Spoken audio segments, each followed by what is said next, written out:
Hello friends, ಇವತ್ತು ನಾನು ಬಕ್ಲವಾ ಮಾಡ್ತಾಯಿದ್ದೀನಿ. ಬಕ್ಲವಾ ಮಾಡಲಿಕ್ಕೆ ನಾನು ಬಾದಾಮಿ ತೊಗೊಂಡಿದ್ದೀನಿ ಒಂದು 10. ಇದು ಸ್ಮೆಲ್ ಇರ್ತಕ್ಕಂಥದ್ದು ಬಾದಾಮಿ ಡಿಫ್ರೆಂಟು. ಸೊ ಇದು ಒಂದು 10 ಗೋಡಂಬಿ, ಆನಂತರ ಒಂದು 3/4 ಬಟ್ಲಷ್ಟು ವಾಲ್ನಟ್ಟು, ಒಂದು ಅರ್ಧ ಬಟ್ಲ ಪಿಸ್ತಾ ತೊಗೊಂಡಿದ್ದೀನಿ. ಇವುಗಳನ್ನೆಲ್ಲ ಮಿಕ್ಸಿ ಜಾರ್ಗೆ ಹಾಕ್ಕೊಂಡು ಅದನ್ನು ಮಿಕ್ಸಿ ಮಾಡ್ಕೊಳ್ಬೇಕು. ಒಂದು ಸ್ವಲ್ಪ ಜಾಸ್ತಿ ಪೇಸ್ಟ್ ಪೌಡರಲ್ಲ, ಒಂದು ಸ್ವಲ್ಪ ತೊರ್ಲ ಮಾಡ್ಕೋಬೇಕು. ಸೊ ಮಿಕ್ಸಿ ಮಾಡಿರ್ಕೊಂಡು ಈ ಥರ ಆಗಿದೆ. ಸೊ ಇದಕ್ಕೆ ನಾನು ಶುಗರ್ ಹಾಕ್ಕೊಳ್ತೀನಿ, ಒಂದು 6 ಸ್ಪೂನಷ್ಟು. 6 ಸ್ಪೂನು ಸಾಕಾಗುತ್ತೆ ಇದಕ್ಕೆ ಬ್ರೌನ್ ಶುಗರು. ಸೊ ಈಗ ಇದು ಮಿಕ್ಸ್ಚರು ರೆಡಿಯಾಗಿದೆ. ಬಕ್ಲವಾಗೆ ಫಿಲ್ಲಿಂಗ್ ಮಾಡ್ಕೊಳ್ತಕ್ಕಂಥ ಒಂದು ಮಿಕ್ಸ್ಚರು.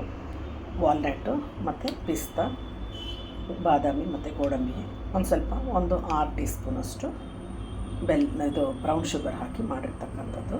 ಈಗ ಇದು ರೆಡಿಯಾಗಿದೆ. ಈಗ ಶುಗರ್ ಸಿರಪ್ ಮಾಡ್ಕೊಳ್ಳೋಣ. ಇದರಲ್ಲಿ ಒಂದು ಅರ್ಧ ಕಪ್ ಸಕ್ಕರೆ, ಒಂದು ಅರ್ಧ ಕಪ್ ನೀರು ಹಾಕ್ಬಿಟ್ಟು ಶುಗರ್ ಸಿರಪ್ ಮಾಡ್ಕೊಬೇಕು. ಸೊ ಅದಕ್ಕೆ ಒಂದು ಅರ್ಧ ಉಳಿಕೆಯಷ್ಟು ಲೆಮನ್ ಜ್ಯೂಸನ್ನು ಹಾಕ್ಕೊಂಡು, ಈಗ ಒಂದು ಅರ್ಧ ಉಳಿಕೆ ಲೆಮನ್ ಜ್ಯೂಸು. ಸೊ ಬಕ್ಲವಾ ಮಾಡಲಿಕ್ಕೆ ನಾನು ಒಂದು 4 ಶೀಟ್ಸನ್ನು ಹಾಕ್ಕೊಂಡಿದ್ದೀನಿ ಕೆಳಗಡೆ. ಸೊ ಈಗ ಅದಕ್ಕೆ ಒಂದು ಸ್ವಲ್ಪ ತುಪ್ಪ ಸವರ್ಕೋಬೇಕು.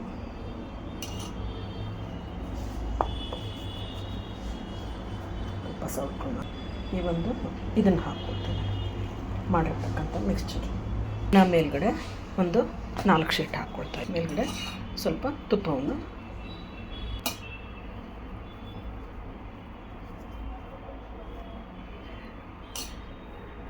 ಎಕ್ಸ್ಟ್ರಾ ಆಗಿರೋದನ್ನು ಕಟ್ ಮಾಡ್ಕೊಂಡಿದ್ವಿ. ಇಲ್ಲಾಂದರೆ ಹಿಂಗೆ ಒಳಗಡೆ ಹಿಂಗೆ ಫೋಲ್ಡ್ ಮಾಡ್ಕೊಂಡ್ಬಿಡ್ಬೇಕು. ಸೊ ಒಳಗಡೆ ಫೋಲ್ಡ್ ಮಾಡಿಕೊಂಡು ಹಾಕ್ಕೊಂಡು ಕಟ್ ಮಾಡ್ಕೋಬೇಕು. ಈ ಥರ ಕಟ್ ಮಾಡಿದೆ. ಸೊ ಆಮೇಲೆ ಇನ್ನೊಂದು ಸರಿ ಕಟ್ ಮಾಡ್ಕೊಂಡು ಈ ಥರ ಕಟ್ ಮಾಡ್ಕೊಂಡಿದ್ದೀನಿ. ಸೊ ಇದಕ್ಕೆ ಆ್ಯಕ್ಚುಲಿ ಒಂದು ಪ್ಲೇಟು ಈ ಥರ ಓವೆನ್ ಎಲ್ಲ ಇದ್ದರೆ ಇದಾಗುತ್ತೆ.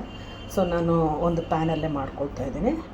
ಸೊ ಒಂದು ಪ್ರೀ ಹೀಟ್ ಮಾಡ್ಕೊಂಡಿದ್ದೀನಿ. ಇದನ್ನು ಸಾಲ್ಟ್ ಹಾಕ್ಬಿಟ್ಟು ಒಂದು ಪ್ರೀ ಹೀಟ್ ಮಾಡ್ಕೊಂಡಿದ್ದೀನಿ. ಸೊ ಈಗ ಇದನ್ನು ಇದರೊಳಗೆ ಪ್ಲೇಸ್ ಮಾಡ್ಕೋಬೇಕು.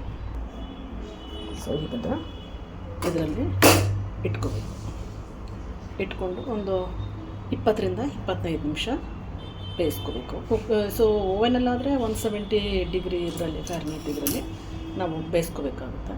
ಸೊ ನಾನು ಓವೆನೆಲ್ಲ ಪ್ಯಾನಲ್ಲೇ ಇಟ್ಕೊಳ್ತಾ ಇದ್ದೀನಿ. ಬನ್ನಿ ಇದಕ್ಕೆ ಒಂದು ಡಕ್ಕನ್ ಹಾಕ್ಕೊಳ್ಳೋಣ.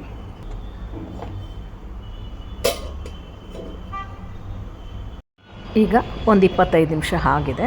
ನೋಡಿ ಯಾವ ಥರ ಹೊಂಬಣ್ಣವಾಗಿ ಇದೆ. ಇದಕ್ಕೆ ನಾನು ಸ್ವಲ್ಪ ಈಗ ಶುಗರ್ ಸಿರಪ್ ಮಾಡಿರ್ತಕ್ಕಂಥದ್ದನ್ನು ಹಾಕ್ಕೊಳ್ತಿದ್ದೀನಿ. ಎಲ್ಲ ಕಡೆನೂ ಅದು ಕಟ್ ಮಾಡಿರೋದ್ರಿಂದ ಒಳಗಡೆನೂ ಹೋಗುತ್ತೆ.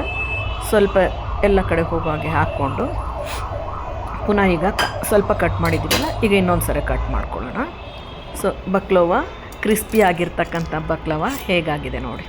ಸೊ ನಾನೀಗ ಕಟ್ ಮಾಡ್ಕೊಳ್ತಾ ಇದ್ದೀನಿ. ಅದು ತುಂಬ ಕ್ರಿಸ್ಪಿಯಾಗಿ ಬಂದಿದೆ, ಚೆನ್ನಾಗಾಗಿದೆ. ಡ್ರೈ ಫ್ರೂಟ್ಸ್ ಎಲ್ಲ ಹಾಕಿ ಮಾಡಿರ್ತಕ್ಕಂಥ ಕ್ರಿಸ್ಪಿ ಬಕ್ಲವಾ. ಸೊ ರೆಡಿಯಾಗಿದೆ. ಹೇಗೆ ಒಂದು ಸೌಂಡ್ಸ್ ಸಹಿತ ಬರ್ತಾಯಿದೆ ಅದು ಕಟ್ ಮಾಡುವಾಗ. ಸೊ ಈಗ ಇದು ಕಟ್ ಮಾಡಿ ಆಗಿದೆ. ಸೊ ಇದು ಆ್ಯಕ್ಚುಲಿ ಇದಕ್ಕೆ ಜಾಸ್ತಿ ಏನು ನಾವು ಇಂಗ್ರೀಡಿಯೆಂಟ್ಸ್ ಹಾಕಿಲ್ಲ, ಗೀ ಅಥವಾ ತುಂಬ ತುಪ್ಪದಲ್ಲಿ ಕರಿಯೋದು ಆ ಥರದ್ದೇನು. ಜಸ್ಟ್ ಒಂದು ಸ್ವಲ್ಪ ತುಪ್ಪ ಸವರಿ ಮಾಡಿರ್ತಕ್ಕಂಥ ಒಂದು ಡ್ರೈ ಫ್ರೂಟ್ಸಿಂದ ಮಾಡಿರ್ತಕ್ಕಂಥ ಒಂದು ಬಕ್ಲವಾ. ನೋಡಿ ಒಳಗಡೆ ಫಿಲ್ಲಿಂಗ್ ಮಾಡಿರ್ತಕ್ಕಂಥ ಡ್ರೈ ಫ್ರೂಟ್ಸು. ಸೊ ಯಾವ ಥರನಾಗಿ ಪೀಸ್ಗಳು ಬಂದಿದೆ. ಸೊ ಮಧ್ಯದಲ್ಲಿ ನೋಡಿ ಸ್ಟಫಿಂಗ್ ಎಲ್ಲ ಚೆನ್ನಾಗೇ ಆಗಿದೆ. ಸೊ ಅದು ಇನ್ನೊಂದು ಸ್ವಲ್ಪ ಒಂದು 10 ನಿಮಿಷ 5 ನಿಮಿಷ ಬಿಟ್ಟರೆ ಅದು ಶುಗರ್ ಸಿರಪ್ಪನ್ನು ಚೆನ್ನಾಗಿ ಹೀರ್ಕೊಂಡು ವೆರಿ ಟೇಸ್ಟಿಯಾಗಿರ್ತಕ್ಕಂಥ ಒಂದು ಬಕ್ಲವಾ ರೆಡಿ ಆಗುತ್ತದೆ. ಸೊ ಈ ಥರ ಎಲ್ಲ ಪೀಸ್ಗಳನ್ನ ಕಟ್ ಮಾಡಿ ಒಂದು ಬಾಕ್ಸಲ್ಲಿಟ್ಟರೆ ಮಕ್ಕಳು ಸ್ಕೂಲಿಂದ ಬಂದಾಗ ಕೊಟ್ಟರೆ ಮನೆಯಲ್ಲೇ ಮಾಡಿರ್ತಕ್ಕಂಥ ಒಂದು ತಿಂಡಿ ಅಂತ. ಸೊ ಫ್ರೆಶ್ ಆಗಿ ಯಾವುದೇ ರೀತಿಯ ಒಂದು ಇದು ಇಲ್ದಂಗೆ ರೆಡಿ ಆಗುತ್ತೆ. ಈ ಥರಾಗಿ ಬಾಕ್ಸಲ್ಲಿ ಹಾಕಿಟ್ಕೋಬೇಕು. ಸೊ ಈ ಥರ ಆಗಿ ನೀವು ಮನೆಯಲ್ಲೇ ಒಮ್ಮೆ ಬಕ್ಲವಾವನ್ನು ಮಾಡಿ ಟೇಸ್ಟ್ ಮಾಡಿ ನೋಡಿ, ಲೈಕ್ ಮಾಡಿ, ಶೇರ್ ಮಾಡಿ. ಬಾಯ್ ಬಾಯ್, ಥ್ಯಾಂಕ್ ಯು.